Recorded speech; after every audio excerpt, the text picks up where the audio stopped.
That's not me.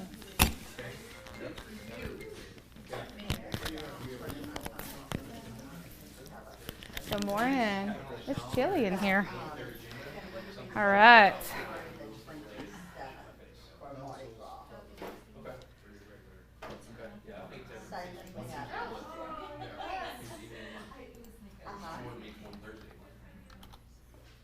Okay, and if you want to send me something, we'll give them a pause or whatever. Something pops up. Okay. Yes, same as But every the other only year. one that kind of grabbed me, I said, you know what? Thank I you. don't know. Bye-bye. Bye-bye. But that first year, Face painter's done, band's done.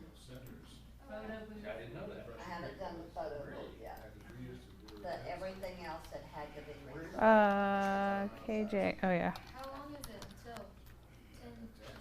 Oh, it's roughly 6. Come on in. Come on in. Something like that. We're just about to get started. I'm a few minutes behind. Later. Okay. Later. Hey, Brian, are you posting a link on Facebook? Yeah. Okay, cool. Thank you. All right. How's everyone doing this morning? I'm yelling at the people on Facebook. I can't help it. I'm just loud. It's just how we do. All right. Maybe this will work if I click twice. There we go. All right. Got it. Add a loop. A lot of times Ava said in here that she does it with compliance with Mary Kai's. Today it's me. Oh, You got me, and that's okay. It's going to be fun. It's cold in here, right? It's exciting. All right, so there's a couple of things I plan to talk about. I'm getting a lot of questions on, but I just kind of want to hear before I get knee deep into those things. What's happening out there? What are you seeing? Good things, not so great things? What do you got going on? Anything? Nothing? normal day today? Normal day to day. I don't believe it. Nobody's had a rough deal lately? Oh, yeah. They've all been super easy? What's the challenge of the deal? What's going on that's kind of, is it just negotiations are tough, or how you feeling?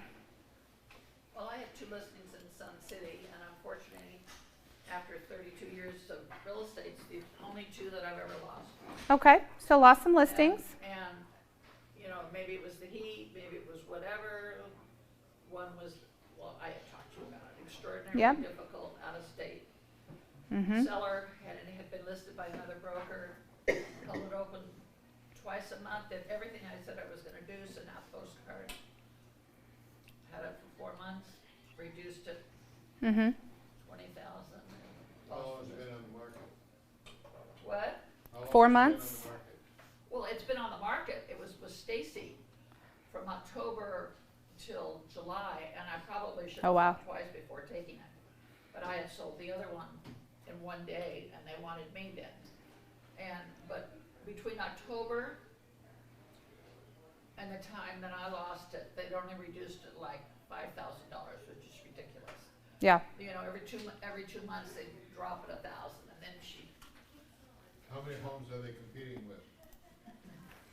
in that price, well, in Sun City Actives, at that point in time, only 101. At that price point, at 289, there were probably 5. Wow. And who took the listing over? Coldwell, but when did I? No, who took it over from you? Coldwell Banker, Denise. I told her, she said, oh, what? Denise Orr? She said, I've reduced it 50,000, and I said, no, you haven't reduced it 50,000, you overpriced it 25. And that was the truth, to begin with. Well, apparently she overpriced it 50 then. Well, yeah, and then she told me, she said, well, I had interviewed this other person, and she wanted it for the morning. So pricing. Sounds like pricing probably was the issue, considering there tends to be a, Summer with the heat. yeah, I've never had a problem with the heat, where people just didn't want to, okay. Is anybody else finding that on their listings that they're staying on the market a little longer? Somewhat, yeah, Sun City? Yeah. Well, certain higher price ranges. Okay. Does Sun City, do you feel like they have a different market in the winter since a lot of people are kind of fleeing from the colder months or colder areas? No? No snowbirds? This year. Okay. Okay, interesting. All right, what else? Virginia, you got anything fun going on in your deals that's kind of out of the norm? Well, let me see, but not right now, we're working on possible. Okay. Dealt with a lot of roofs this year, right? What's that? A lot of roofs this year. Yeah. Lots of stuff with roofs, trying to get that done in option We're period. trying to, and I don't know if we're gonna be able to do it.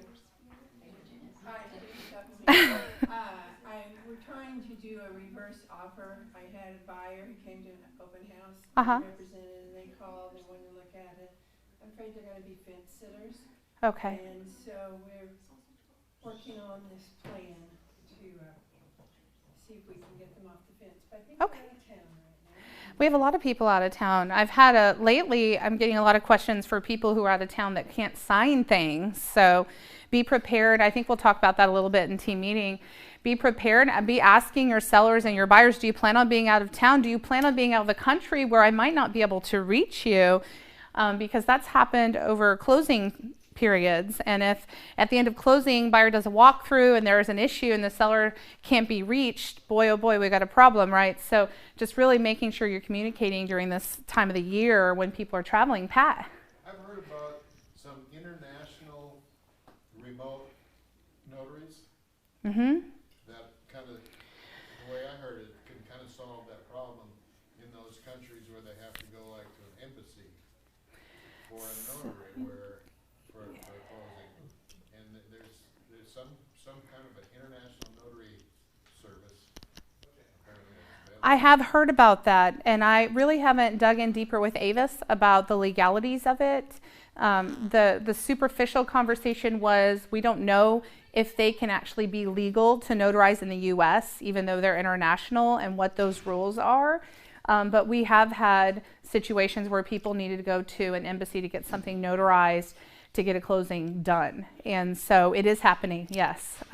Legally, I think we're still kind of looking into what that looks like. But wouldn't it be Yeah. up to the title company, and a lot of title companies require their notaries Correct. to do closing documents. Yes, So- yes. Well, and that's where the issue has been, because it's not just international notaries per se that's at the embassy, but you actually have virtual notaries now that can do things, face to face, like through Skype, and yet they're not with you in the room. So again, if you have something like that going on, just notify myself or Avis, let us know, so that way we can make sure that all your bases are covered. Obviously, title would have to approve it because they're the ones who are going to be going through, and then the lender, if there's a lender involved, to make sure they've accepted all of that. Absolutely. It will happen. Yeah, it'll happen, I'm sure. We're going that way. It's just a matter of getting to a point where we can verify. Well, and cash sellers, a Mm-hmm. lot of them, they're able to DocuSign. Yeah, A lot of the title companies are allowing They them are. to DocuSign they are. if Yeah. it's a cash deal. If it is a cash deal, I've seen a lot of those come through lately. Absolutely. Yep. Everyone catch that. So if you have a cash sale, instead of going to the closing table, they could DocuSign the docs and be done. It depends on the title company. It depends on the situation. And I have seen it happen recently. Yep. Those are good ones. What else? Anything else going on? I know in Bell County, a lot of people are still negotiating commissions on the MLS. Got a lot of that going on. Under appraised, coming in, properties are coming in under appraised in Bell County still a little bit. So we really have to watch our listing price out there. How about here? How y'all feeling?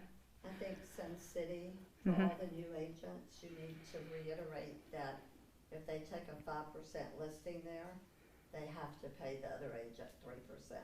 So generally, yes, we, unless it's negotiated by the other agent. Does anybody know what you have to do if the other agent is negotiating to take less commission than what you're offering on MLS, or to use their commission to take it off the price of the house? Does anyone know what form you have to use to get that done before you go under contract? Broker to broker. Broker to broker, yeah. So registration between broker is what you need to use. So for instance, say Joseph and I are doing a deal, and Joseph says, look, this is my dad's house, and I'm okay with taking a less commission if your seller is willing to take it off the price of the house. Now you don't have to do that because your seller's already negotiated commission with you, correct? So you've been paid a commission amount, whatever that is, and then you've promised to pay the buyer agent a certain amount. So if that happens, then I can go to the seller and say, you know, the buyer's agent would like to reduce their commission by this much, and in our listing agreement, I promised to pay this much. How would you feel about taking it off the top of the house? And then I get to decide whether or not, between the seller and I, it's now our negotiation to make sure, am I taking that off of my commission? Or are they still paying me the full commission? What does that look like? Obviously, if it's coming off the top of the house, typically you're going to be cutting down whatever it is that they offered you. You just amend the listing agreement. You sign a a registration between brokers, and then you go under contract. So what you've done now is that other broker has agreed to take less commission. If you try to do it on page 9, where at the bottom it says, you know, broker agrees to pay, you know, selling broker this amount, that's not where you negotiate that. And I've seen that happen a lot, and I see registration between brokers signed at the end of a deal. It really needs to be done before you go under contract, because you need to make sure that Joseph's broker is going to allow him to take that commission cut. Because if the broker is being paid off of it, he's actually negotiating with the broker's money, not just his own. Right? Does that wouldn't be necessary if it's on the MLS, like Sun City. Yes. If you're doing 2.5%. Correct. So if the other agent's accepting whatever is listed on the MLS, you don't need to do a registration between broker. If the broker is not accepting, whether they want more or less, then you need to do a registration between broker. That's right. Any questions on that? Get a lot of those before you go under contract. Before execution is really important. You don't want to get caught in the middle where all of a sudden the other broker says, well, I didn't agree to that, and then that's a mess, right? Another thing, registration between broker and owner is important. If you're working right now with for sale by owners, or you are working a deal with somebody on the other side that is just not represented, registration between broker to owner is important for us to have. It registers either you or your client. It also registers the price, because if they're not represented, chances are it's not in the MLS. And we don't have anything stating what they're going to pay you in commission, even if it's nothing. We need to know that. And we also don't know what they're listing the house at. So, you know, they could tell you one day they're listing at $450, and then you show up the next day and they're like, oh, we're only accepting $500. And if you didn't have that registration, there's nothing to prove that they had even told you $450 unless you have it in writing, and still you don't have it contractually. So getting a registration between broker and owner, if you're working with that for sale by owner or somebody who's contemplating on selling, just get one signed. It's very clear on there who you're representing. It says you're representing the seller or the buyer, or you're doing an intermediary. It's very clear. So it's not like by having them sign it that they're going to be, you know, that you're going to be representing them. It's very clear that if you're representing the buyer, they check that box. Any questions on that one? Because I get that a lot, and people do it as they're doing the contract, and it really needs to be done before, even if you can get it before you actually show your clients the house's best situation. And I know for a lot of people, they're like, well, how am I supposed to do that? Well, this is a business transaction, and they don't owe you anything.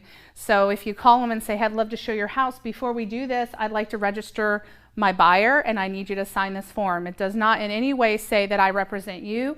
There's a box there. You'll see I represent only the buyer. I just need to know how much you're pricing the house and how much you're paying in commission. And then if they pay zero, then that's a conversation between you and your buyer, because you have a buyer rep that probably has a commission amount in it. And that commission amount needs to be discussed between you and your buyer before you show them a property that's not going to pay commission. That's a whole lot of information, but does it make sense? We good? Okay. All right, any other you got crazy stuff going on in your deals you want to talk about today? Oh, nothing that they probably need to hear. Okay. Okay. Yes. We should talk about intermediary. Yeah, let's do. Because Mary sent back a file on us, because I was the team leader and there was someone else on the team. Mm-hmm. And she wants you to and I don't like to do anything after we've never been told that. Sure. So, That's a new one. We've had that too. Is it something within the team, a team intermediary? Okay, so let's talk about that, because that's a great, so I've been having this conversation with Avis for years. When I started on a team, I realized that when you're working, especially like if you're officing in the same office, and even if you're not, but really if you are, oftentimes an agent will come in and say, man, I had this great listing appointment. You know, they really just need to get rid of the house. They're getting divorced, and I'm so excited we're going to get this thing sold quickly. And what happens is there's another agent in that office, and that agent office over here is what was just said, even if it was nonchalant or, you know, oops, didn't mean to say it kind of thing. And so you have this agent in the office, and typically what happens on teams is a lead comes in on a listing, and that lead is typically not worked by the listing agent in most cases, especially if they're looking at the listed house that's listed by the listing agent, if that's how your team works. And so then what happens is now this agent is handed a lead to show the house that this listing agent just kind of divulged a lot of information on. And now the buyer's agent, who is on the same team as that listing agent, has information that in a fiduciary responsibility situation, when they have a buyer's rep, they have to share that with the buyer. And so now you've created a situation where the seller is impacted and the buyer is impacted because both agents know information that could hurt one another. And so the reason why Avis is asking that we put on an intermediary form, and I'll go back and kind of discuss it, but you put that you're on a team together is so later on the buyers or the sellers can't say, well, we didn't know that you guys were on the same team and you could have shared information that could have hurt us, and it leaves you, I mean, you're always liable for things, or could be liable, or could be held liable, but it leaves you exceptionally liable if you're not notifying people that you're on the same team. It's one thing to be in the same office, but to be on the same team where you guys have the same systems, maybe you share the same database, maybe there's information in a shared database. Let's say I was a listing agent and the buyer's agent, I had their database, that I had access to their database. And let's say I was running through and I see the buyer and there's notes on the buyer. And let's say those notes divulged information like they have more money than they are able to spend, or whatever. They have more money than they're telling us. It just gives more information than really each party needs to know. So one, I would say on a team, be very careful. Even though you're in a team environment, you never want to share information between parties. You still have a fiduciary responsibility to the seller, and so you can't really even take a phone call negotiating something if someone is in the room with you that where they could hear it and gain knowledge from that. Okay, so that's something to think about. So that's kind of the background to this, is that, you know, we understand that there are some risks in having a team relationship, and that as long as, and I think everybody in this office is very careful with what they're doing. However, we just want to know that the buyers and sellers understand that you are on a team and that you guys use the same systems and the same tools. And so they're not surprised later on to know, oh, well, the buyer's agent is on your team and you might be making commission off of this, and maybe you have a reason to make things work on the buyer's behalf because you're making commission on that too. Does that make sense? It's a whole lot of thinking to say we're just notifying them so there's no surprises later on. And that will be standard going forward, that on the intermediary form, it says who are the two agents for the listing side and the selling side. And you put the agent's name, and if you're on a team, you'll put on there that you are you're on a team together or under the same rainmaker, however you guys want, however Mary had said for you to do it. And then that way we can show that you've notified them that you guys are actually working under the same umbrella. Does that make sense? Questions, comments, thoughts on that? Does that apply to leases as well? If you're doing an intermediary on a lease, absolutely. Every intermediary should have an intermediary form, and then you would just notify them that you guys are on the same team. If the lease listing agent is on your team, yes. Because again, it just gets convoluted. But a lot of times how those leads are shifted out, I don't think you expect, oh, I'm going to get a lead that's going to be the buyer of this house, but it happens a lot. I think a lot of rainmakers can attest that that happens a lot. And so when they're handing out that lead and you happen to have overheard important information, even on a lease listing, they just need to be aware that you guys have a situation where that could happen. We don't want it to happen. It shouldn't happen, and sometimes it does happen. And so by notifying them, they're not surprised later on.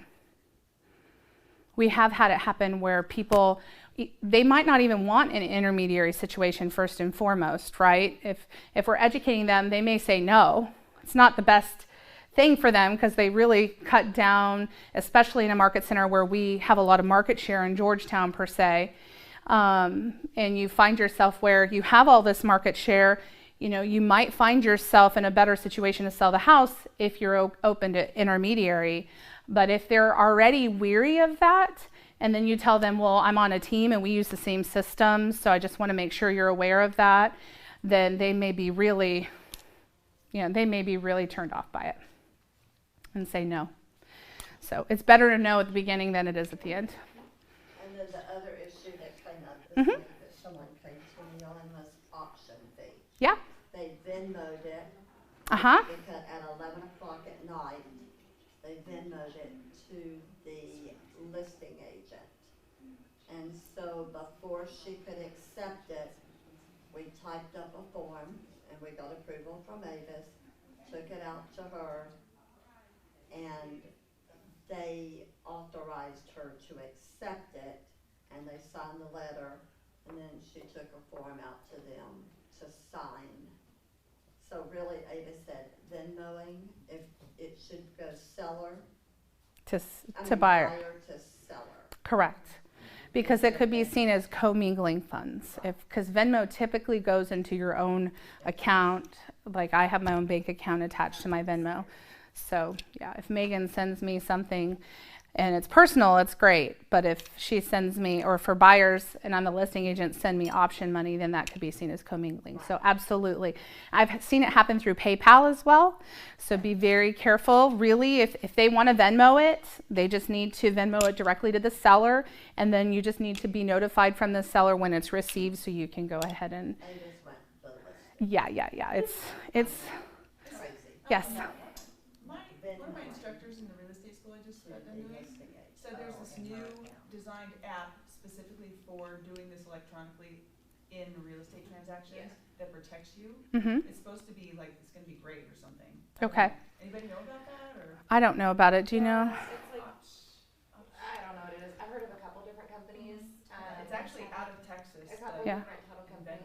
I'll look into that and see if we can get notification, have Avis look it over. The only thing I would suggest before you hop on the train of anything new is that we make sure how is that money transferring hands and where does it go? Because if it stops somewhere first and then they transfer it and they go out of business, I'd hate to see somebody's money get taken. Yeah, I mean, It's supposed to be, like, direct, like a real estate Venmo. Specific to protect everybody. It's like a secured platform. Yeah. Yeah, cool. I'll look into that. Absolutely. Thank you for bringing that up. I'd love to know.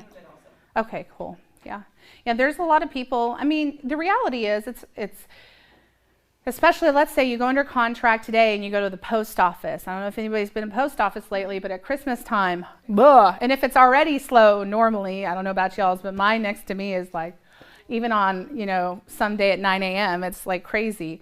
So it's a challenge if you've got 3 days to get option money over or earnest money over, and you've got a holiday coming up or you have a weekend. It's easier to go ahead and electronically transfer it, which is fine if it's done in the correct way. So as long as it's going from buyer to seller or from buyer to title company directly, great. If it's not, then that's when the issue arises, because it's really easy to. So if they use the Venmo and go directly to the seller, how are you as the agent notified? So your seller can take a screenshot of the Venmo and it shows who's paid who and for what. So they can actually. There's a timestamp on it. Mm-hmm. Well, or they Yeah. could they could send you an email saying Yeah. if they have received it, please sign for the auction Yeah. money. Absolutely. I mean, here's the reality. There's a lot of people right now. In fact, I've just heard it recently where people are getting option money over late. It's still up to the seller whether they decide to take it or not. And if they say, go ahead, if you have in writing, please go ahead and accept the option money. We'll give the buyer the option. Then fine. You can do that as long as you have it in writing. So it may be in their best interest too, to get the deal done. So, All right, let's talk about this real quick. I'm finding a lot of people don't really even discuss this form with their buyers or their sellers. And so I just kind of want to share my thoughts. This is the information about property insurance for a buyer or a seller. This is the document that notifies the buyer and the seller that the buyer should pull a clue report. Has anybody heard of that before? Yeah, hopefully. Okay.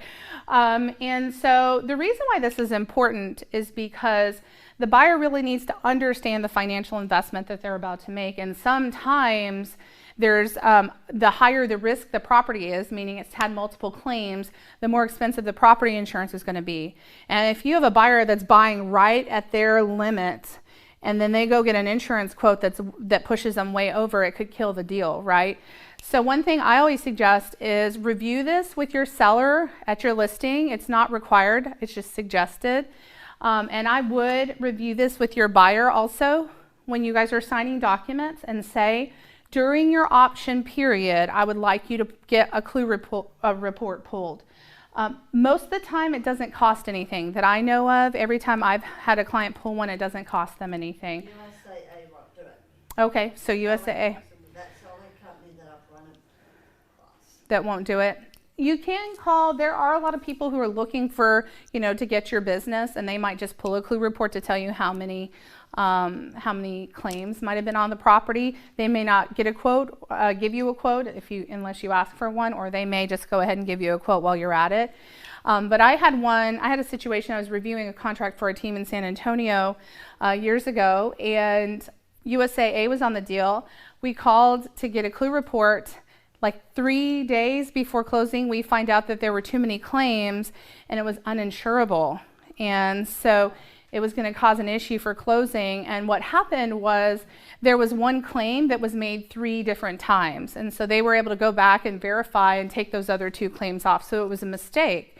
Yet, had this been done by the agent in the option period, they would have found out much before, caused less stress right before closing, which nobody wants. And then everything would have moved along smoothly after that. So my suggestion is put this on, if you have a transaction management list, make sure you put it on your list to check this during option period. What is the name of the form again? It's the information about property insurance for buyer or seller. And the reason why I list this to my sellers is because sometimes sellers have selective memories and they may... No, sometimes they don't. Sometimes they don't. And sometimes they forget that they made a claim because the dishwasher overflowed and damaged the cabinets and they had all new cabinetry. And sometimes they forget to put that on the seller's disclosure. So what I say is, hey, you know what? The buyers are going to have the right to pull this clue report and they're going to be notified of any claims that you made. So to your knowledge, are there any claims that you've made on the property that you've either used the money to do updates or you've used the money to do other things? And because I'm jogging their memory, quite fair, just asking the question. So later on they can't say, well, we had totally forgot about that claim or yada yada. We didn't know the buyers were going to pull that. No, I've notified you. I've asked. Diane. Another common one is roof repairs. Yes. They'll do $3,000 or $4,000 worth of roof repairs and did not actually do the repair. They Correct. saved the money. Correct. And you get a clue report. And then, yes. And your insurance company that you're insuring it will probably ask for that receipt. Correct. Yeah. So who Yeah. who can file for the clue report? Anybody. I can call and pull a clue report on your house. Yeah. A seller can too. Yes. A seller can call. Anybody. Anybody can. Somebody that, I thought it was only the insured. Depends. It depends on. And I thought there was a limit to how many reports could be pulled. That's a good question. I've never had. anybody. I just call, I'd call my insurance company and say, hey, I'm looking at buying 123 Main Street. Can you pull a clue report for me? Boom. Like 2 minutes later on the phone, there's been 2 claims. You go through the insurance company. Yes. Yeah. The insurance company can. So, it might be different for different companies. Well, I Yeah. just tell them to apply with an insurance company and ask them to pull the clue report. That too. I mean, ultimately, you want them to do it so you can get a bid. So whoever they're bidding through, if they ask me who do I recommend, I give them my sheet of referrals that has like 4 or 5 people on it. Say these are all great companies that have been used by clients. I suggest you call them and interview them, make sure they're going to fit your needs, and then get quotes. Get a couple of quotes, because that way you can be sure that you're getting the best for whatever your situation is. An insurance company has 60 days. Like if you buy a property Mm-hmm. and they have up to 60 days, they could come back and say you need to put a whole new roof on. Can I also, you know what, we're going to extend for 5 more minutes. Is that okay to talk about one more thing just on that mortgage? So if you have a client that is getting a mortgage on a property, and whether you're the buyer or the seller, this pertains to either side depending on the situation. But if somebody is getting, and this happens a lot in Bell County, just FYI, if someone is getting a loan, let's say VA or FHA, conventional as well, and they're offering an allowance, does anybody know where that allowance can go on the contract? Paragraph 12. Paragraph 12A1B. How else can it be handled? Closing costs. 12A1B. Price off the price. How can it not be handled? Special provisions. Okay. How else can it not be handled? A check written at closing or after closing. I just want to make that clear. Your seller or your buyer, the seller cannot write the buyer a check, and the buyer cannot accept a check. So depending on what side you're on, and I don't care what the other agent tells you, I don't care what their broker allows them to do, if it's a loan, they cannot accept money after closing, and if they do, I want to see it in writing from the lender that they've allowed it. There are some situations where people will leave money at escrow, and if there's a repair to be done, that the invoice gets sent to escrow and gets it handled. I prefer, and I'm sure Avis, I can't speak for her, but I will say I prefer that you don't do that, and it's better in 12A1B, because let's say it's not enough money or it's too much money, and then the rest of the money, where does it go? Who does it go to? It's just a lot of, I'm sorry? Isn't it required to be returned in 30 days after closing? Yes, and that's a whole lot of stuff that you as an agent are dealing with after the fact. And so much like insurance companies, mortgage has 6 months that they can go back and review a file. So if they see a credit to the buyer or a big check that went to their bank account, they're going to want to know what that is. And if that came from your seller, there might be an issue at hand. And I mean, title companies do not like it, and around here they won't do it. There are places in Bell County that are still doing that, and again, it's just not something I recommend. I just wanted to make it known that used to be a practice. It is no longer a practice. We don't allow our sellers or buyers to handle money after closing. Unless it's a cash deal and they're working on it together, okay, fine. But loans, absolutely not. Any questions on that? There's no gray area there. All right, cool. All right, let's get started. He is. He's not here today. He is traveling today. Kristen got mad at him and gave him a black eye yesterday. Yeah, I did. Gosh, No, I'm just kidding. All right. So good morning. How is everyone today? We had some fill in after. Okay. So welcome. Surprise. It's me. So I've got some stuff here. We're going to start with John Maxwell. And I don't see the button thing. So we're just going to see if this works. And I don't know how loud this is. So. Hi, John Maxwell here. Welcome to Minute with Maxwell. Maybe I shouldn't say anything on this Minute with Maxwell. Maybe I should just show you something. Okay. If you ever heard me lecture live, the odds are very high that you've seen me visually do this to the audience. Because this is a visual demonstration of an incredible truth. What's the visual demonstration talk about? Everything worthwhile is uphill. And today's word is uphill. You see, every dream that you've ever had, it's all uphill. If you have a great relationship with somebody, You had to work on it. It's uphill. If you've built a wonderful business, guess what? It was uphill.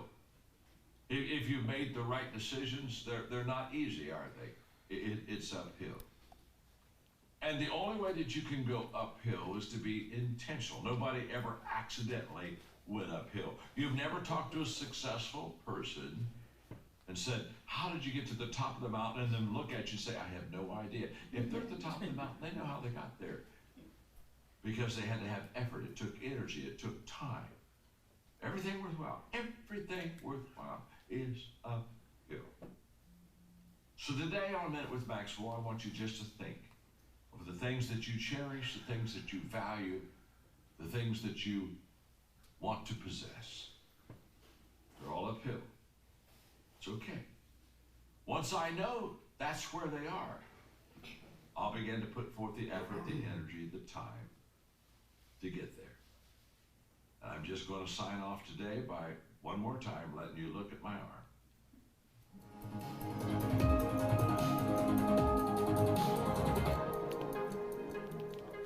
I think for those of you who were at Mega Camp, did anyone see him at Mega Camp last year? Okay, so he did this. Well, good. So none of you got to see it again. But he did this last year at Mega Camp, and it came out today. Let me do this again. As the Minute with Maxwell. I don't know if any of you subscribe to his stuff, but he has a morning Minute with Maxwell. It's really great. It's a lot of these videos, and they kind of really put you in a good mindset. How many of you, when hearing that, did it speak to you about what you're walking into in 2020? I don't know about y'all, but me. How have any of y'all been reviewing your goals, business-wise or personal-wise, and going, whew, man, did I set some goals this year? Are y'all excited about them? So what's something that you can do to prepare yourself for what might be uphill in reaching those goals? What's something y'all could do?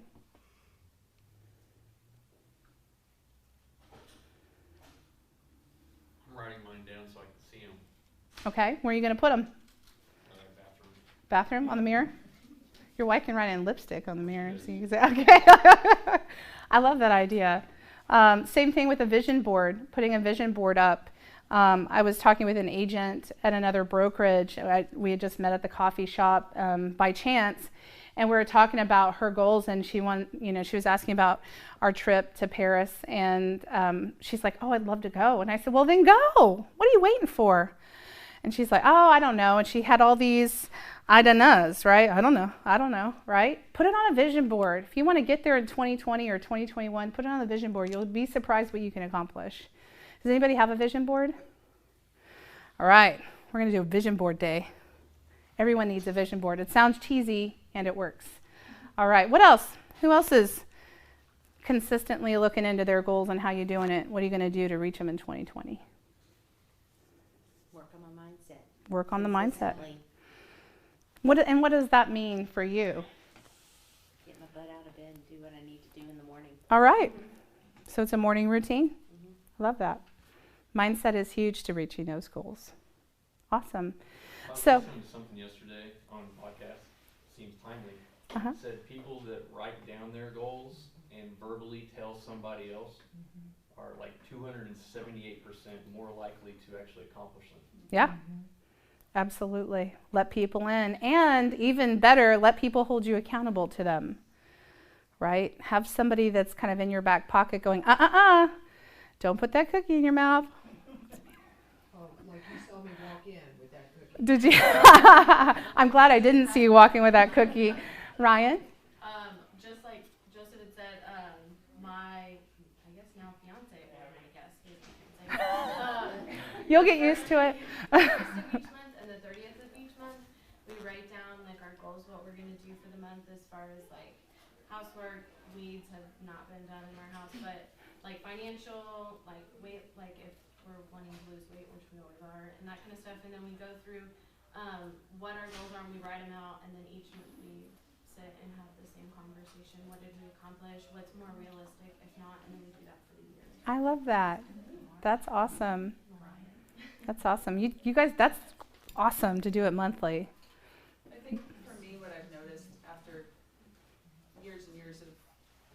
trying to do this kind of thing, Mm-hmm. is you really do need to examine closely why you want that specific goal. Like, really understand your own reasoning, and you have to consciously, Mm-hmm.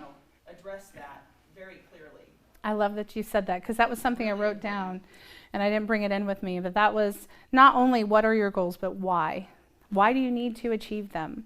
I hear a lot, it's not about the money, and I agree. For some it is, and that's okay. But for most, it's about the significance of, by achieving this, what can I do? Who can I impact? What can I give? Where can I go? Right? And so if you understand that why, it keeps you moving forward. Are you going to trip up? Sure. If you don't fail, you're not going to succeed. Because if you don't fail, you don't know how to succeed. You don't know what to do right or how it's going to work for you. Because what works for me is not going to work for someone else necessarily. Right? Personality, preference. Yep. Kim. So yesterday I saw on Facebook a command post, and it was a toddler, someone holding a toddler, and the toddler had a t-shirt on that said, "I'm their big why." Yeah.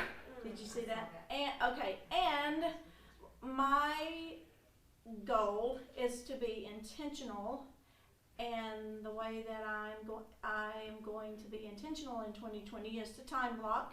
Okay. And so on the first of the month, I review my financial goals from the previous period, whether it be the month or the quarter. And that's why I'm so focused on the office calendar, because I use that kind of as my cornerstone, and I plan other things around it. Okay. So, Yep. That's why I'm so focused on is that on the calendar, because I plan my second level of my calendar around the office calendar. Okay. Well, And I I love love that. And I What's love the that. first thing that you plan on your calendar, though? Yeah, that's supposed to be vacation. Lead generation. Vacation. What do you call it? Oh, vacation. No, I Yes. don't. Okay. I plan family reunion as Okay. Can I ask in 2020 that the first thing that you plan every month is your time off? Does anybody else need that conversation in here? All right. All right. Time off first. Time off first. Reunion. Family reunion is great, and you're going to need That time doesn't off count. before or after. No, ma'am. How many have been to family reunion? How many hours are we running around like crazy at family reunion? Probably like 10 or 12 a day. There's events in the morning, in the afternoon. There's masterminding in the evening, then dinner with a lender. There's a million things. So take time off after, 2 days at least. Okay. So these are the kind of conversations that happen when you admit your goals, admit where you know you want to go, be accountable to them, and then be willing to hear, yes, I'm so focused on that, and that's awesome. And we also have to take time for ourselves. Because if we're not there, who's going to do it? Right? Okay. We're going to move on. All right. Okay, yes, present. Do-do-do. Okay. All right. And then I had a meme. Let's see. What do you meme? I think we've seen this once before, but when you use an online site to price your home, so I got an email from a past client today that said that had like 10 different Zillow things. Can you tell she's not on my command yet? Accountability, transparency there. And she said, hey, can you give me the prices on these? Because I know Zillow ain't right. And I'm thinking, you have the MLS. What are you doing? But how many people are getting those texts right now and emails from your clients with a Zillow or a Trulia or something else going, hey, I want to go look at this house? Right? So now's the time to get them on command. Get them on command and send them out a neighborhood search so they can do the search themselves. It looks like what they're used to. Let's be real. They've been conditioned to go to these other sites who give instant information, and they don't have to contact you first because they don't want to bother you, right? But this is a great way for you to start sending out that information, and monthly they can go in, or they can go into that link every day, every night if they're up at midnight, searching for houses. Like Black Friday, what? I'm looking to buy a house, right? And they're up, they can go in and search it, and it's accurate information based off MLS. And they can do it nationwide. So if you have clients that are looking to sell here and move to Florida or move to Puerto Rico or move to Chicago, then they can look up those listings. Any questions on command? All the MLSs in it? It does. So it's nationwide. It's the back end. So when Gary bought Smarter Agent, we were able to get all of that information. And so that's how we feed a lot of it. So is the old mobile The old mobile, so the mobile app is still working. It is being upgraded currently to be your new consumer app. So it is working and it's still accessible, yes. And you can still search it. I wish I could tell you. If I told you, I'd be wrong. Even if I knew, I'm sure I'd be wrong. So, Is there a yep. difference between the command that you would allow your client to get into and the mobile app? So you can use the mobile app, and at some point, the consumer app and the mobile app, consumer app and command will completely talk to each other. So when they log on to your consumer app, it will notify you in command. It will tell you what they're looking at. So if they look at properties in Florida, you'll know about it. Right now, the best way to do is do a neighborhood search and send it out to them, a snapshot, and so they can look in different neighborhoods and you can add it. If you need help with that, just let me know. I'm happy to help. Command is your operation. It is not consumer facing other than how you actively manage them to receive information. They don't ever see it. You send it to them, set them up. But then the mobile app is a completely separate application that they download that is consumer facing, where they can see pictures and kitchens and bathrooms. Right. They can see those on the neighborhood search too if you send it to them. They just can't access it without you sending it to them. You can, I'm sorry. Sending is automated, it's not manual. So Correct, it's automated. Once you set it, you kind of forget it. Not necessarily you want to check up on them, but as of right now, you can still use your consumer app just like you've been using it. And here's the thing, has anybody in this room sold real estate without technology before? Yes. Okay. Can we just say that you can sell real estate without technology? Yes. Does anyone know why technology is important, why we're having these conversations? Who can give me a background on it? That's how we communicate now. Yes, so communicate, and it's the leverage. When you get to a point in your business where you're like, I don't know how I can do much more, and my goals are here, and I'm already like a duck, woo, calm on surface, but underneath I'm like, whoa, going crazy, right? When you're to that point, you need leverage.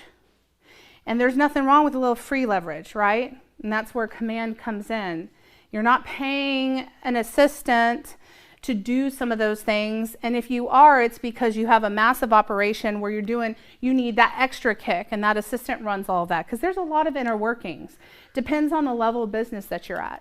But it's really your pre-assistant, and then when you have assistant, it's your assistant's assistant, so they can do more for you as they help you grow your business, right? Because you brought them on so you can grow them, and they can grow you, and you guys have this integral connection, and command is one of those tools. Now, there have been tools around that are similar.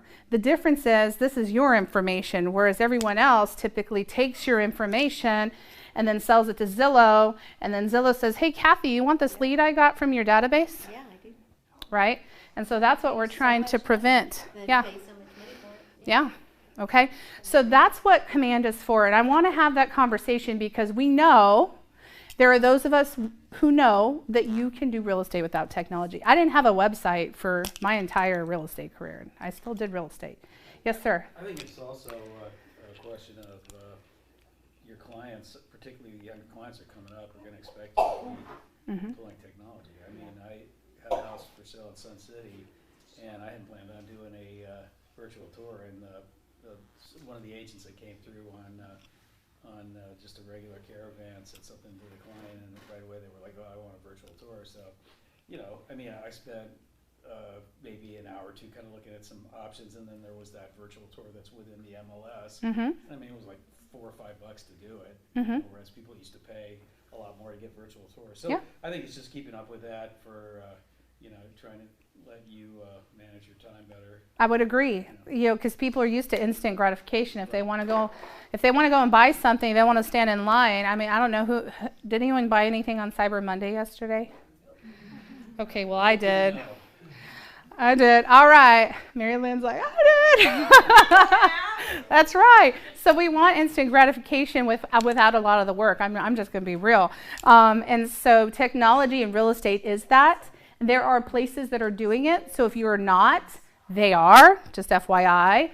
But you can sell real estate. If you're working your database at a high level, A lot of this stuff is just going to be there to support you. You don't have to have it. It's there for you. I would like for you to learn it because you will be able to find that you have more personal time, more vacation time, things work while you're not there, and you're not having to have your hands in the cookie jar every 2 seconds to try to figure out how to make things work. Does that make sense? Yep.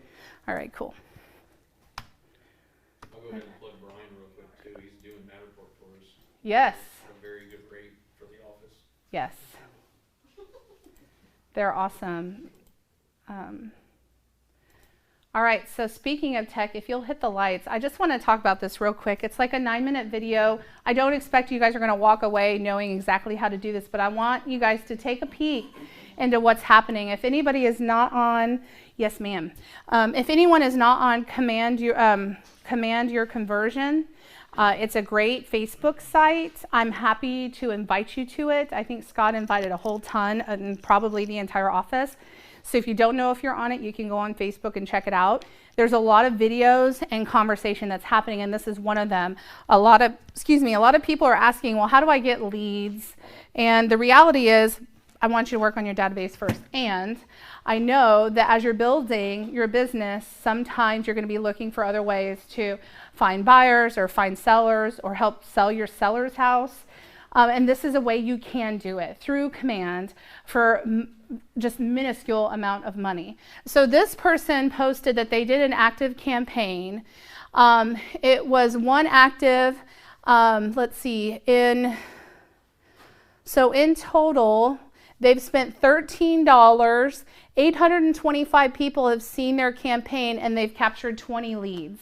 And this person said there was probably 3 dummy phone numbers. The rest of them were real on their campaign. Would this benefit anyone to know how to do or to work Facebook in this way? Kathy, you're doing this, right? And how's it working for you?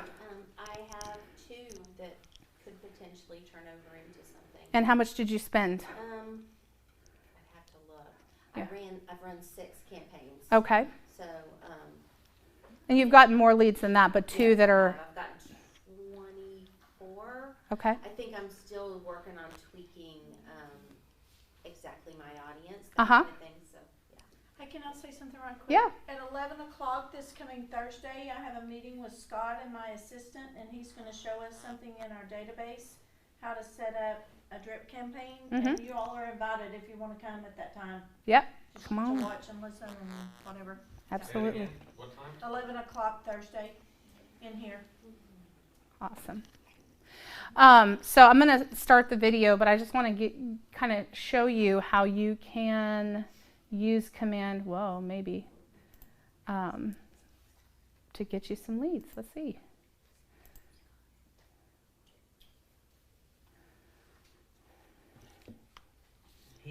Specifically for Facebook ads. This is one of the most requested videos I've got lately. People just asking, how do I create this? So we're going to start off in Command, and I am here under Campaigns. And first thing to note, make sure that you add a credit card on file for this to work. Facebook basically charges Keller Williams.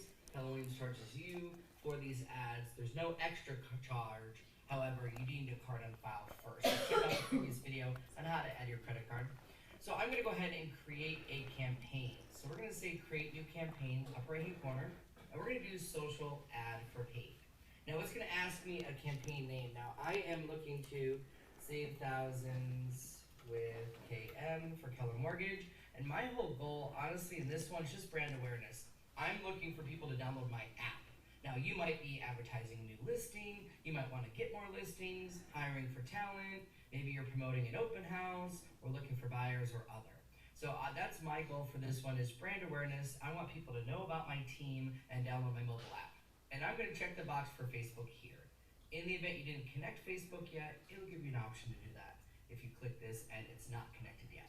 So we're going to go ahead and set up campaign. Now this is going to open up the section. Now if this was for a listing, I could use this little widget here and add a listing, which will grab the photos and content from my listing. However, I'm not going to do that, so we're going to come here and configure our ad text. Now, I'm looking here to promote the mobile app, and ultimately, I'm looking for people to save thousands on Keller Mortgage. So I'm going to go ahead and I've already typed out something. So I'm going to have here this little dialogue about buying a home, like saving money, you can save thousands with Keller Mortgage. Ultimately, we're adding it for our mobile app here. Now the headline, I can add something here, so I can use one of their suggestions.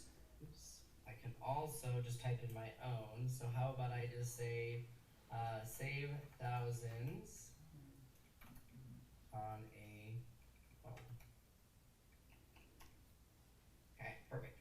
And then description, enter your information and access our free home search mobile app instantly. That way they know what they're getting and they know what to do. Perfect, so now we're gonna configure my media. Now you have the option of an image, video, or multiple images. Now in my testing of this, video always crushes it way better on responses and interaction than anything, so I'm actually gonna do a video. So we're gonna say single video here. I'm gonna select the media. We're gonna choose add video and upload a video directly. There is an option to embed a link, but I will tell you as far as Facebook goes, that means they have to click to watch and it doesn't do as well. So you always wanna upload a video directly. And I've already downloaded my video, so I'm going to pop it into here. Perfect, there it goes. And it is not too long, less than a minute.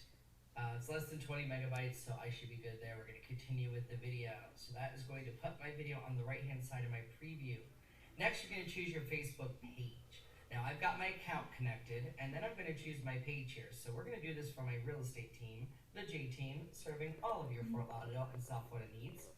And then we're gonna get to the point where we say use lead generation form or use the site or landing page.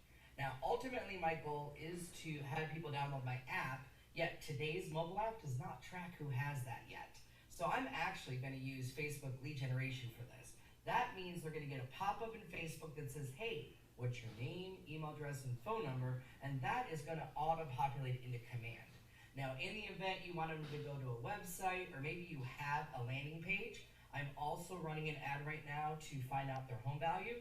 However, that website is gonna ask them to enter their address and their home information, and their name and number and stuff, so I didn't want them to have that twice. So I use this use a site or landing page option for them.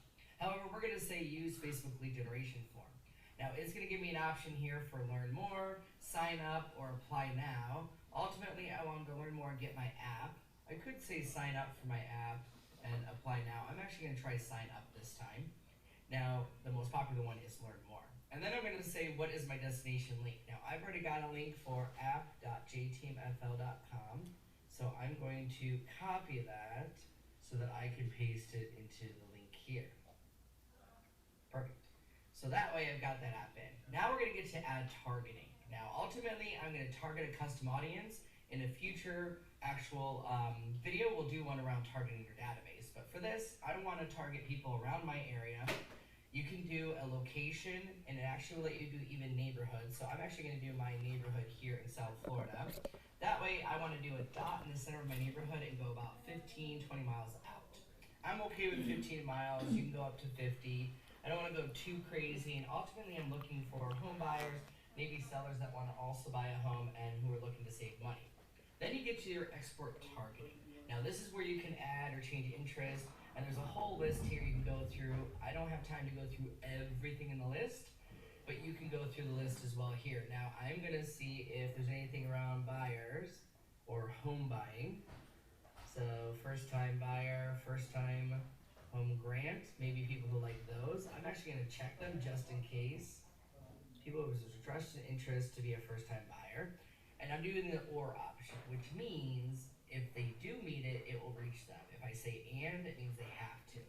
I've also found, typically if they're looking, they probably are on this lovely site for Zillow. So I'm gonna check Zillow, I'm gonna do Trulia, and then Realtor.com. Mainly because they may be on this site, Realtor.com. There's lots of things that you can do. If I was targeting people who, if it was a listing, let's say, maybe I need to target golf course or luxury brands or anything there. And for this example, I'm just gonna leave it with these 5. And the whole goal is I wanna target people here. And ultimately, my estimated audience is gonna be reached within 15 miles of anybody who might be interested, maybe a first-time home buyer, maybe they're looking for a first-time home buyer grant, Zillow, Trulia, Realtor.com, just so that I can attract potential clients. Down below, add content. I can use my own custom, or if I use those autofills up above. So that was when they gave me the option there. And then we're gonna get to the duration and budget. Now, Facebook has told us personally, they recommend between $5 to $8 a day if you're gonna do this. So I'm actually gonna run this ad, and we're gonna do it for $50, and I'm gonna run it for the 10 days. And I wanna gauge my engagement. That way it's $5 a day. Video does very well. I find with video, I can get it less than $1 a click, maybe even as low as 50 cents or less. If I do photos and a photo of it, I found I'm getting about $1.50, $1.80 per click. So I'm gonna go ahead and save duration and budget. So to recap, here on the right, here's my Facebook preview. Here's the mobile version of it, what it's gonna look like. Buying a home, save thousands, sign up, right? That's what it's gonna look like here. It's gonna give them a link, and then ultimately that link's gonna take them to my mobile app. I can preview that here. And remember what we did is we went through our name and our goal. We added our text. We added our media. We chose our Facebook account and what we wanted to have happen, if it was a lead or if there. We chose our demographics and location. And then we ultimately chose our budget. Now that I'm done, I'm actually going to run this ad, so I'm going to publish the campaign. Now when you do this, it is going to give you the choice for your card.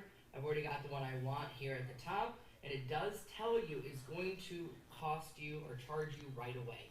Meaning they're gonna charge my card $50 today, and then they will use it as they go forward with the ad. And in the event that I didn't use all that money, there will be a credit for a future ad in the future. So I'm gonna say create campaign, and just like that, I have now created a video ad to promote my mobile app. Some tips and tricks I found: if you use emojis in your text or the ad text, sometimes it cuts it off. Meaning if I had maybe some text and then I put an emoji in, it tends to stop before the emoji. So I found emojis don't necessarily work there. I did also learn you kind of have to trial and error this, A/B testing in essence. So try a version, change up your text. Don't run your ad too long because eventually it can get stale, and Facebook's going to do the auto adjusting for you. So it's uploading the video now to Facebook. That's the delay here, and just like that, I'm able to create my ad. It is going to show me that it's pending, and it should start running by tomorrow. All right. So what do y'all think? Fairly easy. I know that was a lot of information, but that took 10 minutes. Yes, ma'am. Will you post this video where we can all easily access it? Absolutely, and I would suggest going on to Command Your Conversion Facebook, because this is where that's from. Okay. Also, is that Jay Cermak? It is. Yeah, if you follow him from KW Connect, he puts these short little videos out a lot. Yes. Yeah, so I know we just talked about, so technology is not Oops, sorry. How to use campaigns specifically for Facebook. I need to go through that step by step. Yeah, and so, Be able to pause it. so you know, here's the reality is that if you needed, it's there for you. And there's a lot of people talking through things, giving tips and tricks on Command Your Conversion. There's hundreds of comments on the videos. So if you want to know what you could do better, what's worked for someone else or whatever, it's all there. And if you are finding yourself stumped, give me a call. Let Lauren know. We're happy to help you walk through the process. And we can, on Monday, we'll talk about this in a little bit, but we will walk through this also in Command Central. So Ryan, MCA moment. And then I'm going to give you this. Maybe. Are you going to yell at us? Maybe, now that I have a microphone. Hello, everybody. So Marie has been sending out all of the production verifications. I believe she's finished. So if you haven't gotten yours and you know for sure that you closed a deal at this market center from January to October 31st, please come see me and we'll make sure that we get that to you. The only part that I want you guys to focus on where it says agent commission, don't look at the adjusted volume. It adjusts. So if it's a lease, it's going to pretend like you sold a house and this was your commission for 3%. If you took a 2%, the volume's going to adjust down. If you took a 4%, then it's going to adjust the volume up. So the volume's going to be incorrect. That's not what we're focused on. Your 1099's not based on your volume, which that would be a bummer if it was. But so just look at the bottom. This is all transaction closed from January 1st to October 31st. I kind of had a conversation with another agent. I think I might try to send out what you've closed from November 1st to December 31st after I transmit the entire year, so you can add the two together so you can kind of have an idea of what is going to be for your full 1099. If you got a 1099 or the production verification, please, if you've moved, please let us know so that when we send out your 1099, it's going to your correct address. If you've moved at all, please make sure to send address to any of the staff. We can get that updated. Also, we're super busy right now, which is awesome.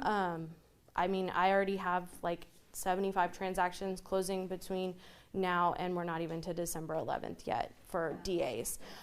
So bear with us. We're working on it. I think I did.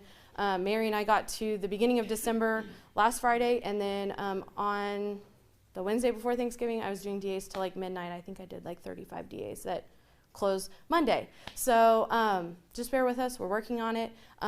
Submit them. When you submit your file, please do a green sheet, because when I'm like rocking and rolling doing DAs and I don't have a green sheet, then you're back at the bottom of my list, and I'm closing the end of the year, and Christmas is coming to my house too. So, and I'm going to be in Colorado, so towards the end of the month. So just kind of bear with us. We're working on it.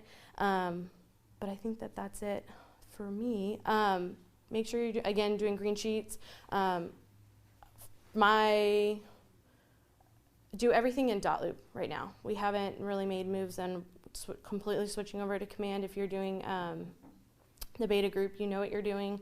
But just keep doing everything in Dotloop for right now. And then whenever we make that switch, we'll make sure to let you know in every single capacity that we can. But just at this moment, keep submitting all your files through Dotloop and submit them as early as you can so we can get you your DA as quick as you can. And if there are any changes, something gets pushed, something gets terminated, price change, anything like that, please email me. I've started to notice that when people call me, and then when they're doing the production verification, if there's a change and they're like, I don't remember why this change was made, if I don't have an email to kind of prove that you said, hey, this is done, and then we can go back to the title company and figure out what happened, because I'm having that issue right now. So please send it in an email so that if something is weird later, I can have that email string and say, okay, this is what we talked about doing. What happened? I think that that's it for me. Does anybody have any questions? Independence Title came out with something yesterday that said if they don't have to DA 48 hours before closing, the check's being issued to the brokerage. And Is that for just now? I thought that happened a lot with a lot of title companies. I'm just During the holidays? No, but it's a Is there a new permanent policy? of theirs. and they are not supposed to hold checks. That is like title companies, like if you don't have the DA yet, they're not supposed, and it's funded, they're not supposed to hold checks. The whole check needs to come to the brokerage. I get it a lot. Oh, title's holding the checks. We closed 4 days ago. I just submitted my file. The check needs to be at the brokerage. So just know that that's not something that they should be doing either. Kind of odd because sometimes at the last minute. Right, if it's a cash and everything changes, yeah. But a change could happen in price, which would require a new DA. Oh, so are they saying that too? I think so. I feel like that might not be. Okay, that's interesting though. Might not be to their best interest. Yeah, but that's interesting. Okay, and and I know that Mary and I, through the end of today, we're going to be up to the 11th. We've just been getting a lot of last minute files, and I know things change, that kind of stuff. But if you know it, try to submit it as early as you can so that we can get you your DA on time, so we're not within the 48-hour problem. Thank you. Yep. Yay. Thank you, Ryan. Yeah, I was just going to also kind of piggyback on what Ryan was saying. So as we noticed over the Thanksgiving holiday, Mary and I and Ryan and Mary, everyone was on the phone with each other to try to get everyone their DAs. So we're going to put out kind of a notice now that Christmas and New Year's is coming. And so if you didn't know. Okay, and so what we want is, and I'm sure everyone in this room is on time and even early bird for compliance. But typically what happens when I get a call from an agent that says, hey, I've turned in my file and I haven't seen a DA, either there's something missing or something's been returned on your file and maybe it hasn't gotten back in time, or there's been 5 to 10 other files or more that have jumped in front of you because they closed sooner. And so those who delay turning their files in on time affect those who are on time. Does that make sense? Because we've got to get those other files closed before a certain time. So I urge you, this December last year was our busiest month of the year. So, it's busy this year too. As Ryan discussed, 75 closings before the 11th. That's a pretty good, that's awesome. And that also means I'm sure there's some files that are out there in La La Land that are going to be, submitted the day before closing, and Ryan's going to get hammered, where's my DA, where's my DA? And as much as she'd like to drop everything and get you your DA, the reality is we have a lot of agents that we're serving, and so we can't just drop everything and get a DA for one agent if she's in amongst, let's say, closing out the year, which is a big job for her. So get everything in as early as possible. If you know you have a closing near the end of the year, you want your stuff in as soon as option period's over. If you're worried that you're going to fall into that time period where staff is in or out of the office, then what I would suggest is just communicate that with us so we know where you're at and we know who needs to be on call for you to be able to handle those things. But I think most everyone can get everything in prior to, except for those last minute deals that are closing at the end of the year. I'm sure most clients aren't going to be wanting to push it like to the 31st anyways, right? So, and then it's not just us that we're working with, it's also title. When are their closings? When are they opened? So making sure that you're aware of those things and pre-planning. Any questions on that? I think Lauren has sent out an email, I believe, that has some dates when staff will be out of the office. There will be more that go out. It is on the calendar. So we're trying to notify as much as possible. And, I know my kids love it when I'm purposeful with their time. And so I have no problem answering a phone call. And the more proactive you are during the holidays, the more it allows us also to be with our families during that time. So thank you in advance. And any questions on this? Awesome. All right. More announcements. All right. I don't know why it's like skipping everything. Let's see. Let me go back one. All right. So, okay, Christmas parade. The Christmas parade is this Saturday, the 5th, right? It's the 5th? 7th.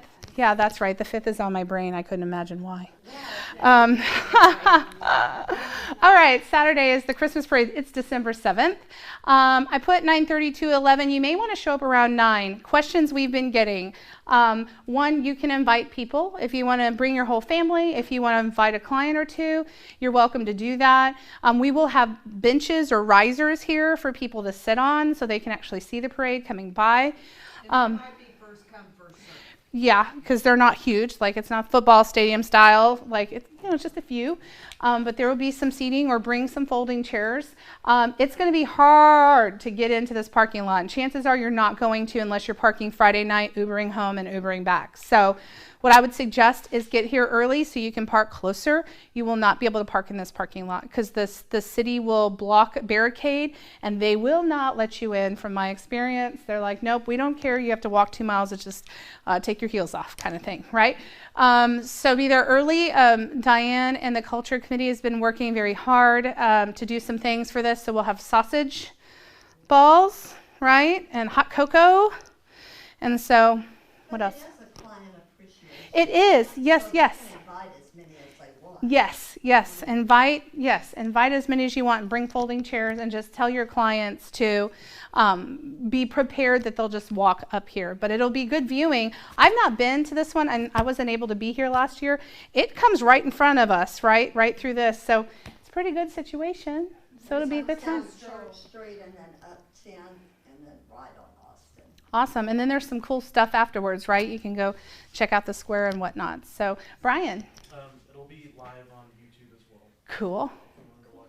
We'll have our own Macy's style KWGT Christmas parade coming to you live on Facebook or YouTube. Awesome. All right. Any other questions? So I would say like 9-ish if you can, if you want to get a seat or get a good spot. It starts at 10. I said 11 because I think it ends around then, but maybe even 11:30. So just make a morning of it. And we would love to have you here. I know Culture Committee's worked really hard on preparing. I will be here. Brian will be here. Donna said she'll be here. Donna will be here. Why? Depends. What do you want? No, I'm just asking. I will be here, and I was going to get with you to ask how early you need me here. So. Well, Kim and I talked about if we were here at 9 and just setting it up, but we're going to need people that'll help. Ron, will you be here the whole time? Yeah. So you can help take the tables down. Okay. I'll bring tables from home. Okay, so maybe 8:30-ish. Is that too early? Does anybody have a large coffee pot? You know, the large ones? We were gonna look back. I think Marie's going to look to see if it's up over here. She said it wasn't. Okay. Just before this meeting, Okay. said that She was up there looking. Yeah, she said. All we have is the coffee things, and they're. So I guess we should look at a rental place. Okay. And We'll see get if to we that. can rent. Did you bring yours, Kim? No, but I still can. I didn't have time. Okay. I'll get with you on that this afternoon. We'll figure that out. All right, so the office Christmas party is also coming up next Thursday, December 12th from 6 to 9. I'm sure many of you have seen an Eventbrite go out to your email. If you haven't seen it, check again. It is there. Lauren has sent it out, and you just need to put in how many people are coming with you. There it is. You can bring the family. If you have kiddos, you're welcome to bring them. There are not a lot of kiddo events. None. Is there alcohol? There will be alcohol. There will be some alcohol. And it is at the Santa Rita Ranch Clubhouse. And so all the information is on your Eventbrite. We would love to see you there. So any questions? Did y'all find a builder that was provide the food? We're working on sponsorships. So if you know of one out there, no, we're just working on not sponsorships, advertisers. Advertisers. That's the new word. Okay. All right, Command Central. I will be doing Command Central Monday morning from 9:30 to 10:30 a.m. So we'll be going over how to work on Facebook and a couple of other items. So I'd love to see you there.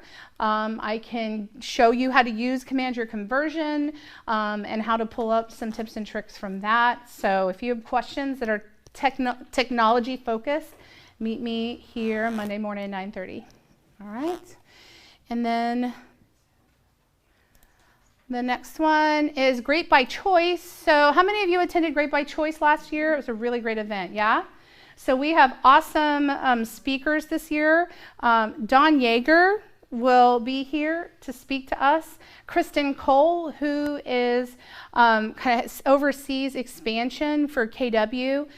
When I was a baby agent, 4 months in the business, I took her expansion class, and she blew my mind. Totally made me understand that real estate is a business and how to work it like one. And it's not just about selling homes. That's a great part of it, and it's so much bigger. And so I got to talk with her a lot. She's not going to talk about expansion. No, I got to talk with her a lot in London about leadership. She owns quite a few businesses and really understood how to branch out in leadership. And her husband have a charity that they give every year through. So she just has an amazing story, and we'll kind of talk to you about what she does and how she does it and why she does it. So she'll be great to listen to. And then Brian Hutchinson will be here. He is the Association Executive for Williamson County Association of Realtors, and he's He's going to speak on economic update as well as a leadership lesson as well. So it's not just for realtors, it's for the entire community. You can invite friends of yours who are in business, own businesses, getting into business. It doesn't matter whether they're online marketing makeup or they own, a local jewelry shop, or maybe they're in sales for another career path. It's going to be great for everyone in your life. So invite people. January 9th, 8:30 to 3. January 9th, yes. Next door. Oh, yeah, next door. Across the street. Across the street. At the church. Yes. It'll be great. Okay. We had bold. Fellowship, but not in that room. Oh, no. No, it'll be in the big room. All right, so tell me about it. Who's got new listings happening? All right, Tom? I have a lot, it's an acre, in East Austin, about a mile east of Franklin Barbecue. It's listed at 1.6 million. We've had some inquiries and a lot of action on it. And they're changing the zoning on that square block. So if you know somebody that's looking to do multiple houses or condos, that's a good possibility. Awesome. Thank you. Pat? I'm here to represent Debbie Stewart. She's got some personal business this morning. She asked me to talk about 2 listings that she has. Who knows where Westwood Lane is in Georgetown? It's one of those streets parallel to Williams Drive, about 3 or 4 blocks north. Go kind of at the fire station. This is a really sweet neighborhood. This house is on over 1/3 of an acre, right smack in the middle of town. 4 bedrooms, 2.5 baths, 2 living, 2 dining areas, roof shingles, replaced 2019. Owner's done a lot of upgrades, including custom kitchen cabinets, granite new flooring, replaced all the windows. It's a great family home, no HOA, and you all know how close it is to everything. That's going to be on the market hopefully by Friday the 6th, $319,900. Square footage, do you know? $319,900. Square footage is 1876. See attachment. Cool.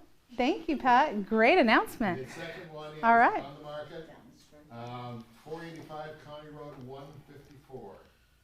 4 bedroom, 2 bath, sits on 10.52.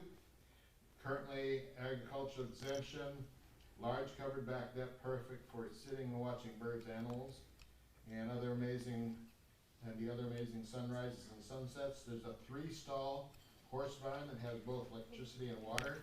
Also has a wash rack for horses. Barn has a separate electric meter which would allow for RV hookup. Jonah water. It has a well. Needs a pump. No restrictions on the property.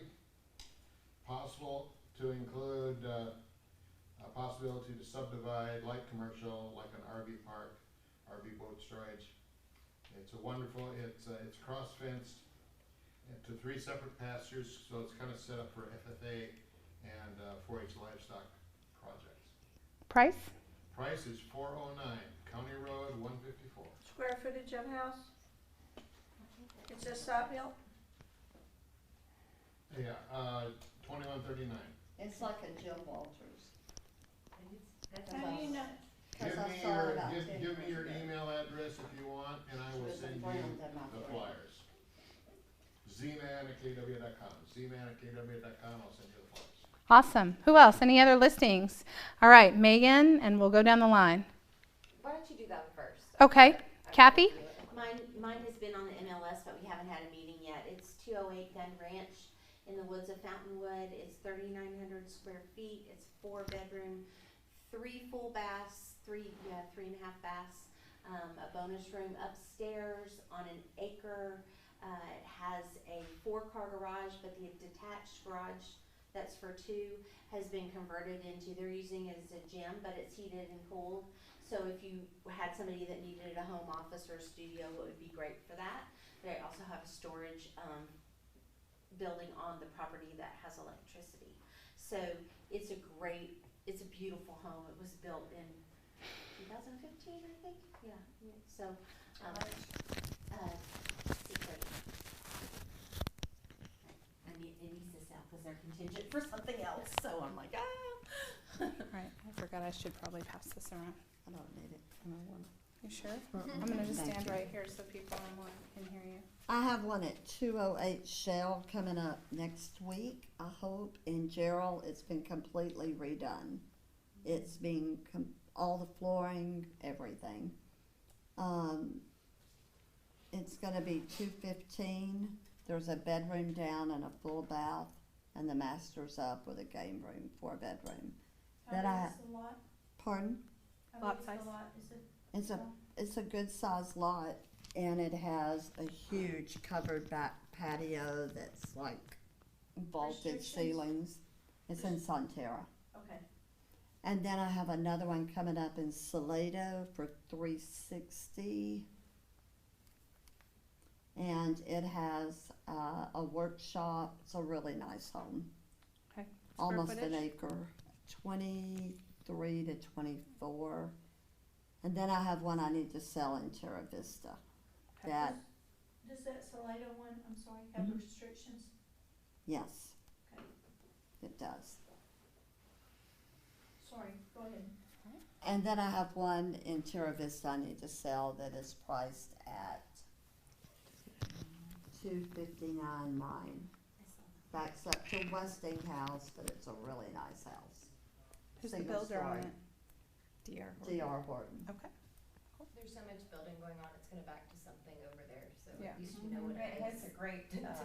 one at a rock fence in the Mhm. back, so you can't hear anything inside, so it's a really nice house. Cool. All right, yes ma'am? Hi. So I have a new listing in Grand Mesa at Crystal Falls. It's a 2-story, 3-bedroom, 2.5 bath. It's actually 2.5 story. It's got a hidden story up above that is used as a craft room right now. It's got an office. It's got a big fountain water feature in the back. It's 1.3 acres with an iron fence. It's got a detached garage with a big bonus room up there with a half bath. It's 2,632 square feet, 1.3 acres, 478,000. Nice. Thank you. Anybody else back here for you? Virginia? I have one in Sun City. It's coming on the market Friday. It's a little bayberry. I've forgotten the square footage, around 1450 or somewhere, I think. 3 bedrooms, and it's in good condition. It's on the green belt. Price we're confirming, but it's probably going to be $137 to $139 in that range. So if anyone looking in Sun City, there you go. Thank you. I'm coming to you, Meg. Joseph? 230, that would be a great deal. Sold. I'm just trying 237, 239. At 2.92 acre lot in the Valente area. It's actually a Leander address, Leander Schools. Restrictions say has to be at least a 3,000 square foot build put on it. We're going to sell it at $199. Awesome. It was 2.92 acres. It's a road frontage on, is it RM 2769 that comes out of the Anderson Mill out toward Valente past Bullock Hollow. Nice. Megan? Okay, first of all, we've got a lease in West Haven that is dog friendly, 12-month minimum starting January 3rd, 1675, 3-bedroom, 2-bath, appliance options. Yeah, super, super cute on that one, barely lived in. Come be my neighbor. So, yeah. And then, all right, then we've got we've got lots out in Sage Creek. So if you have somebody that's looking to build, these are not builder restricted. So if you want to build a custom home and be in either, we've got one lot that's located in Georgetown ISD. Tax rate is below 2%. And the other lots are located in Liberty Hill ISD. The tax rate there is just above 2.2, so you're still looking pretty low. HOA is $450 a year. Minimum 2,500 square foot full masonry built there. I've got listed builders if you need any recommendations. The prices are under 150-ish on average. We also have one more lot in Greatwood, which is in Leander ISD, which is over by Glenn High School. This is a corner lot for, I want to say it's like 10, is that the 109 or 119? Something, it's cheap. It's a great lot. You've got utilities in place. Again, low HOA of $450 a year. Many other builders like Scott Felder and Giddens are building in that community. And then we also have an event today, a realtor and just open house for happy hour open house and toy drive at our large new listing in Sage Creek. This is right on the corner of Vista Heights and 29. You guys have probably seen, I know Russ Phillips has had some signs out. He's working with one of the builders out there too. And so we will be out there. This is the giant house. It's 5,200 square feet, 5 bedrooms, 4-car garage. The 5,200 square feet includes a 15-ish 100 square foot, 2-bed, 1-bath, 1-car garage attached guest house. It also has a game room upstairs with balcony. It has a media room downstairs. Built by Steve Klein a few years ago, really, really showcasing everything on a 1-acre lot with options to do an additional rock wall since it does border 29. So we understand that at $899. If you want, yeah, it's a lot. It's a great deal, and you can also get it furnished, which I would just move right in there if you What's saw the acreage on it? It's a little over 1 acre. Do you have a view? 29. How about pool? Room for a pool. If the lot is concerned and you want something similar, but you don't necessarily need the guest house, we have that same model. So it's a 3-bedroom, 3-bath, plus a media room, single story, a little bit different finish outs, 1 acre, a little bit more of a treed lot. I think that lot is like one of the most beautiful out there, and that's listed at $675. Those are both vacant, and information is on the MLS if you want to show them. Or hold them open, reach out to me, please. If you have any developers, we do have a property that is, he's requested not being put on the MLS at this moment, and so I would love to get anybody who has any developers interested. It's another one right along Highway 29, 183 acres. It has a home, it has water line, it has electricity going about 1/3 of the way back. Got multiple lines of trees. Has about 5 acres in the floodplain. It's in a qualified opportunity zone. Currently ag exempt valuation, tax rate. It's in the Georgetown ETJ, but it is in the school district. It's listed at $25,000 an acre. So. Awesome. And that's east of Georgetown, right? It's just east of 1660 and 29, if you want a little bit more of a pinpoint. So we've got another parcel too, if you've got somebody that's looking for about 500 to 700 acres. Okay. Is that it? Yes. You sure? You got some more? No, that's it. You sure? Okay. We'd love to invite y'all in. Come on back. There you go.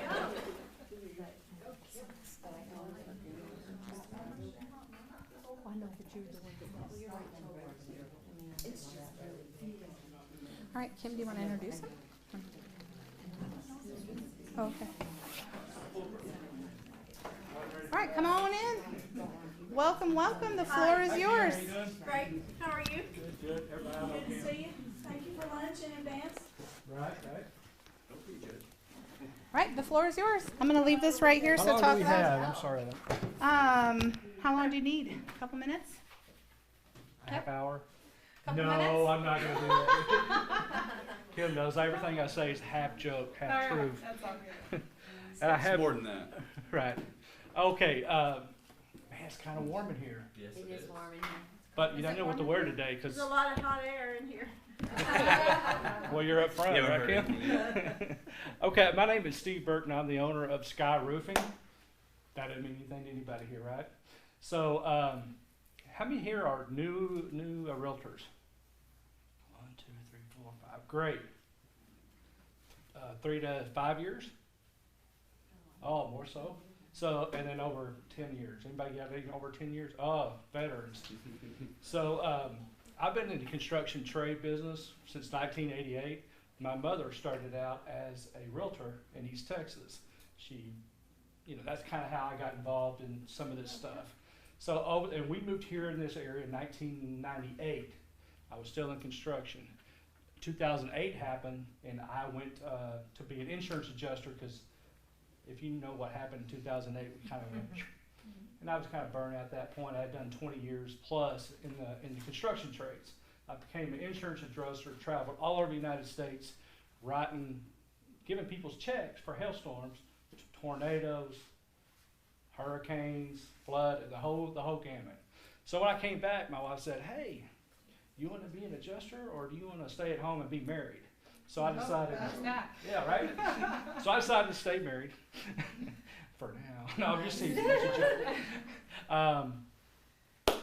Anyway, I started the company about a year ago, and I met Kim at a BNI meeting, and I picked up Albert. This is Albert Aon. He's one of our top guys, and I actually bought one of my suppliers today. This is Nathan Branson, like the city of Missouri. He said that twice. One of his suppliers. Right. I hope I'm the only one that he knows of, right? Basically, I bought Nathan along so he can kind of fill in the blanks. We're only as good as our word, right? So, and I always tell all of my customers that, hey, look, if you don't believe what I'm saying, call my supplier, ask him if I paid my bill, because the last thing you want is someone doing a house for you guys, to get it over the finish line, that it goes bad and they don't pay their supplier, and these guys put a lien on your house. I mean, that's the worst case scenario. So I bought him as basically a credit reference today. I didn't know he was going to dress up like this. I feel vastly under the deal. It's Georgetown, we're good. Yeah, Georgetown, good. Anyway, so what we do is we help realtors, and I just did one yesterday. I'm trying to pronounce it. It's realtors, right? Yeah, it was right. close. It was right. close. So you got I have an it right, accent. so. I have an accent. And there's a lot of y'all. Anyway, we love to help get deals across the finish line. I remember you from BNI too. So, if you have a home inspector, they come and they look at the residence, they do an inspection. Hey, it's got to have some work here. We'll do the repairs, but we like to do the roof as well, if it needs it. Not everything that we look at is going to require a roof. I mean, if it's simple repair, we do it on the spot. Yes, it might be just as easy as caulking the nail heads. We don't charge a lot of money for that. Like I said, we're here to help you guys get deals across the finish line so you can get paid. Now, if it needs it, that's where I come in, and Albert does a good job for us too. We check it for storm damage. The number one thing, everyone's got home insurance, right? So we've had storms through Georgetown and the surrounding areas over the years. Chances are that the roof has got hail damage on it, storm damage or wind damage. We like to get someone else to pay the majority of that bill. Now, does anybody here know what House Bill 2102 is? Anybody? This past September, a law came into effect. The state of Texas Department of Insurance requires that everyone pay their insurance deductible. Okay? So now they're starting to require canceled checks. Used to, people come in, roofer would come in from out of town, they put the cheapest roof on, you didn't have to pay your deductible. Things have changed. And I'm going to let Albert talk a little bit about the quality of the stuff that we do. You want to take over to talk a little bit about that? Definitely. So, Surprise! no. So I brought a few materials here. Now, first layer of protection on your roof is obviously the shingles. Now, once that fails you, what's your second layer? Usually, what you guys have is going to be, it's kind of like a paper material dipped in asphalt, if y'all can kind of think of that. Now, paper, usually you can tear it very easily. Soaks up water. Believe me, this is what's on your roof. And whenever we're replacing a roof, I'll be out there with the homeowners. I'll show them the whole process, and a lot of times they're very stunned because they didn't believe me that that's really what's under there. Now, most roofers out there, they don't upgrade you. They're gonna leave that stuff on there. Now, what we put up on there, it's this right here. It's a synthetic material. If you want to pass that on, very strong material. That's actually weatherproof, so you won't have to worry about any leaks or anything after that. Apart from that, Is it more expensive? no. than the- No. So Go ahead, Okay. go ahead. So, all these upgrades are from us, as long as the homeowner pays their deductibles, which is required now, this is all upgrades on us. So, you know, most roofers don't wanna do that, obviously, cause, you know, they want homeowners business within the next few years, cause whenever there's another hailstorm, they're gonna say, hey, you need another roof, let's get another roof. Our objective is, we want the homeowners to have a peace of mind, that way, you know, the next hailstorm comes along, they're gonna say, hey, we're good, we have all these materials on there, we don't even have to worry about this. So, yes, this is all taken care of by the deductible, so these are upgrades on this. Second, right where the roof meets in a V, it's called the valley. Usually you have a metal, basically a beer can material up there, and, you know, that's not really gonna stop anything. If the first layer fails you, and then you have the paper material underneath, that's not gonna help it. So, what we put under there, you can see, you can peel this back, this is called ice and water, very sticky material. Now, once you put that underneath, and it's underneath the sun, the whole day, it'll pretty much adhere to the whole roof. That goes in anywhere where there's, you know, risks of any leaks or anything like that. So if there's a valley, we'll put them all in the valleys, any penetration such as vents. This is a really good material. It's expensive stuff, but we want to make sure every homeowner is confident in what they have up there. Third, We don't wanna have to come back to the house Yeah. later and fix it. So that goes where two roofs come together. You know, there's a hip or a valley. That's what they call it, the two roofs come together. It's the lowest part. That's where the water's susceptible. We also put that material around the roof jacks and any kind of penetrations coming out of the sheathing. Sheathing is the decking on the material on the top of the roof. Go ahead, I'm sorry. So insurance typically buys just whatever you guys have on your roof. So if you guys have a 3-tie material and we get out there and we buy it for y'all, this is what's gonna go on your roof. You don't see this here that often. Most roofers don't like this product because it's a very strong product. And you know, you only see this in Lubbock and Dallas, places where there's hail every other day. Now, this is called Malarkey. This is a class 3 shingle.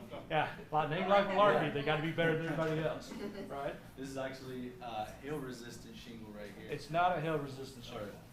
It's an impact resistant shingle. There you go. Because we don't ever know what size hail's gonna be.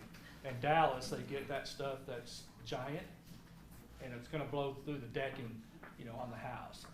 But what the federal government does, they take these steel balls, they take them up 20 feet in the air, and they drop them. If this shingle they drop it on the shingle, obviously. If it's able to withstand and not break the fiberglass mat beneath, it gets an impact rate. Go ahead and talk about how it became impact resistant. So instead of using regular, you know, most shingles out here just have the asphalt. These are actually specially made with tires and gallons, so it's a lot stronger. I don't know if there's anything. Well, as far as the shingle made itself, they put special granules on there made by 3M, and they're actually smog-eating granules. They're one of the best inventions. Top 50 inventions with Time Magazine 2018 is on this shingle. It's equivalent to planting. You don't have to hold it. It's equivalent to planting two trees in your yard because it's called water soluble ions. So they put that on there and they use recycled materials, recycled tires and milk jugs. What that does, it makes that shingle a little pliable, so when they drop that impact on there, it's able to take the impact, but then it goes back to its original form. We have what's called a Class 3 shingle here. That's what we sell the majority here, because we're not in Dallas, we're not in Lubbock, Amarillo, or Oklahoma City, or Colorado, where they get giant hail every year. We just don't have that. But I'll tell you what we do have. That's usually a Class 4. This Class 3 is what we sell here, because this is really a Class 3 market. It's all for the same price, okay? At the end of the day, well, I give you a form, or your customers a form, they save money on their insurance.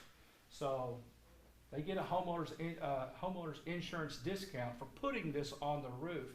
That's mandated from the Texas Department of Insurance. So it's all for the same amount of money.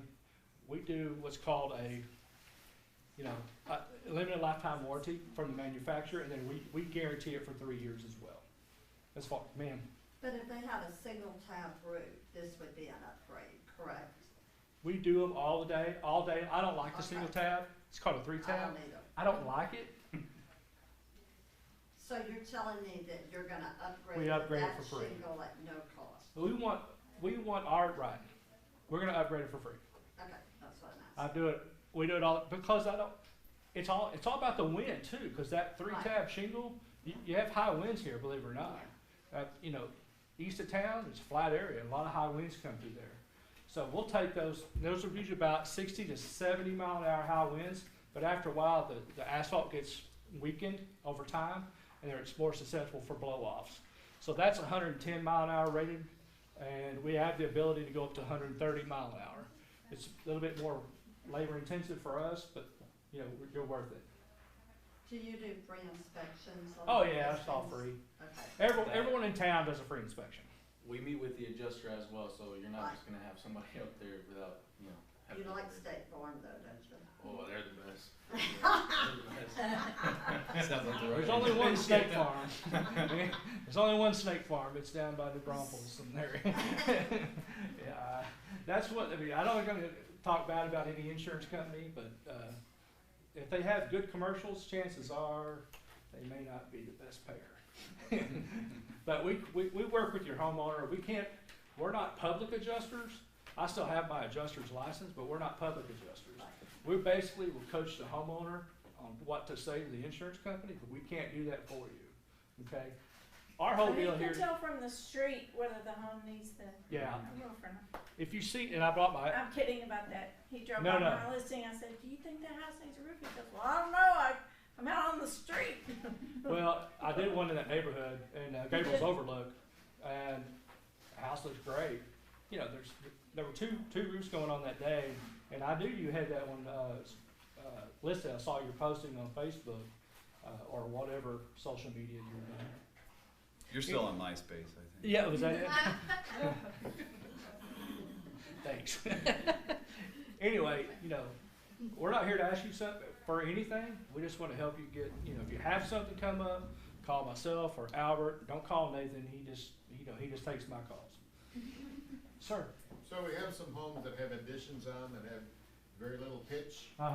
What product do you use on those? We usually use a TPO, or it's a really thick. It's almost like that stuff I passed around, but I like to torch it down. Use a torch down, and that heats that thing up. When it shrinks back, it really makes it airtight. In fact, I'm doing one. We're going to do one tomorrow, I believe. But yeah, a lot of people add on to the back porch, and they don't make the pitch, steep enough, like anything below a 212. And I don't get into any of the details. But if it looks flat, just give us a holler. Chances are it's going to leak. It ain't a matter of time. It's if it's going to be a matter of when. And the product that you use would be something that we sell, and it comes in 7 or 8 colors that match. Right, we match the shingle. Yeah. All right, well, y'all stick around while they grab lunch. So if you guys have questions, you guys can chat with them. They'll be here to answer specific I bought Mexican questions. food just because everyone had turkey or whatever. So a little change up. It looks good. It looks good. It's from so Lost thank Ra- y'all. Can we all say thank you? Thank you. Thank y'all. Thank you. You can have this. What am I gonna do with it? I don't know. Yeah, I need that back.